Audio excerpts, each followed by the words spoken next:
Good morning সবাইকে। সবাই কেমন আছে? আশা করছি ভালোই আছে। আর আমি অসুস্থই আছি, মোটামুটি ভালো আছি। হাতটার জন্য কিছু করতে পারছি না গো। হাতের জন্য দেখুন আর মাথা চুলটাও বাঁধতে পারছি না, অন্যজনে বেঁধে দিচ্ছে। তারপর কাপড় টাপড় ধুতে পারছি না, রান্না করতে পারছি না, কাটাকুটি করতে পারছি না কিছু। তো অনেকই অসুবিধা হইতেছে।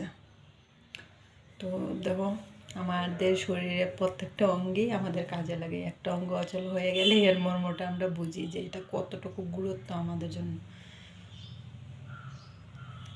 তো মিক্সচার মেশিনে কীভাবে এত বছর ধরে মিক্সচার করছি মশলা, 6-7 বছর ধরে কাজ করছি মিক্সচার মেশিন নিয়ে, রান্না মশলা করছি, কিন্তু বিপদটা কীভাবে হয়ে গেল। ওই মিক্সচার মেশিনের সুইচটা অন দেওয়া ছিল, আমি দেখছি না। আর বোর্ডে সুইচ দিতে মাত্র হাতটা উপরে রাখা ছিল।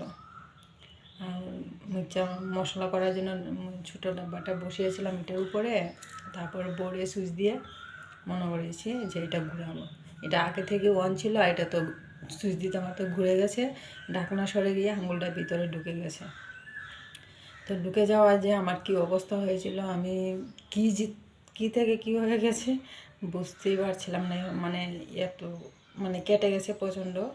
এই আঙুলে পুরোটা মাথায় এইভাবে গোল হয়ে কেটে গেছে, ডেবে গেছে একদম। তো তারপর ব্লাড তো বন্ধই হচ্ছিল না। তারপর বরফ দিয়ে ব্লাডটা কোনো রকমে বন্ধ করা হলো, ট্যাবলেট খেয়ে। তারপর ডাক্তার কাছে গিয়ে ইঞ্জেকশন নিলাম, ওষুধ টষুধ দিল, এক্স-রে করলো। তারপর আবার শনিবার দিন যেতে বলেছে, 2 তারিখ হয়েছে ঘটনাটা। তো আবার শনিবারে যেতে বলেছে, গিয়ে আবার এটা ড্রেসিং করে দেবে।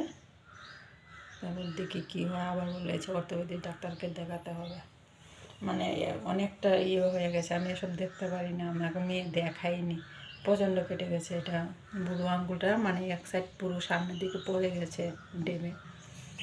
তো একটু হলু হয়ে গেছে প্রচণ্ড। তো এখন অনেক অসুবিধা হইতেছে, রান্না বান্না করা, চুল আঁচড়ানো, বাথরুমে যাওয়া, কাপড় ধোয়া। কী করবো দেখো, একটা আঙ্গুলের এই অসুবিধা হইতে আমার কত সমস্যা হইতেছে। তো সব দেহের প্রত্যেকটা অঙ্গই ভগবানে এমন বুঝিয়ে দিয়েছে, সবটারই আমাদের জীবনের দরকার, প্রয়োজন। তো সবসময় কাজকর্ম করতে একটু খেয়াল করে করো।